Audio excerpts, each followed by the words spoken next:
Laughter came from the empty pines, and the laughter knew my name. I heard it on the Kurama road north of Kyoto, where cedar smoke clung to my sleeves. The porter beside the lower gate blew out his lantern before he said, very softly, that the mountain had Tengu. I walked that road in the 9th month, when the rice below had already bent gold, and the ridges held early cold. Kurama rose in dark folds above the valley. Stone steps sweated mist. From the shrine eaves came the thin drip of last rain, and the smell of old cypress bark. Beyond Kurama, I crossed into Tango and Tanba, where the mountain shrines stood above chestnut groves, and ravens rode the wind. Hunters there spoke of winter mornings when snow lay smooth, except for one sweep of wings. The bamboo answered itself, knocking hollow in the ravines. In Kyoto, they called them Tengu. Old men at temple kitchens told me the name carried the shape of a heavenly dog from Chinese telling, first written as something ominous crossing the sky. On Japanese mountains, that name settled into feather, beak, prayer beads, and a hermit's staff. Yet the name changed with the slope. In some villages, the older ones still said karasu Tengu for the crow-faced kind, black-winged and quick. Elsewhere, they spoke of daitengu, great Tengu, red-faced and long-nosed like mountain ascetics. The air smelled of millet husks while they sorted one form from another. The clearest witness I found was an old temple servant in Kurama who spoke of Kaidan 3, 1650, when he was a boy of 11. He had carried buckets before dawn to the upper hall. Frost silvered the railings. Halfway up, he heard wooden sandals strike stone above him. Though no pilgrim had passed, he said he looked up and saw a figure on the landing, broad in the shoulders, robes moving in the windless cold. The face was red as persimmon skin in winter light. The nose cast a hard shadow over the mouth. Wet cedar leaves stuck to the steps around its feet. The boy froze. The figure held a feather fan, pale along the ribs, and motioned once toward the inner path, where no novice was allowed after dark. He obeyed without thinking. As he turned away, the temple bell moved by itself. The bronze note entered his chest and stayed there. He paid for that glimpse in sleep.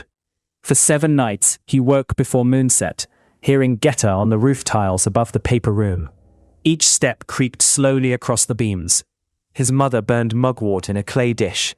The smoke made his eyes sting, and still he listened. I heard the same pattern from charcoal burners, shrine women, and one retired spearman in Omi. Tengu seldom arrived without wind behaving badly. Needles spun upward from the forest floor. A quiet branch shook while the rest of the trees stood still under white moonlight. There were other signs. Monkeys went silent. Dogs pulled backward on their ropes and would not face the ridge. A sour smell, like damp feathers left too long in rain, drifted near the trail. Then came laughter from higher up, never loud, carrying clean through cedar trunks. The taboo was plain in mountain villages. No one boasted of skill after sunset, where shrine paths began. Woodcutters lowered their voices if they spoke of swordsmanship or sacred practice. To point at the high dark with chopsticks or a walking staff was said to invite a broken ankle by morning. Several told me the Tengu disliked loose speech from priests and soldiers alike. A monk in Tanba had mocked mountain austerities after too much warmed sake. Before dawn, he was found in a cryptomeria fork, 3 men high, robes torn, feet bleeding, with resin on his palms, and no memory of climbing. In Sagami, the stories bent toward mischief. Travelers near Mount Oyama spoke of Tengu who snatched hats, scattered prayer slips, and led pilgrims onto side paths until dawn. There, the creatures were leaner in description, more crow than elder. Bells from distant halls wandered strangely through the fog. On Shikoku, among slopes tied to Yamabushi practice, I heard sterner accounts. The Tengu there guarded waterfalls and caves used for severe training. Men who entered carelessly came back fevered or speechless. One ascetic showed me a scar across his scalp and said only that the cliff wind had opinions.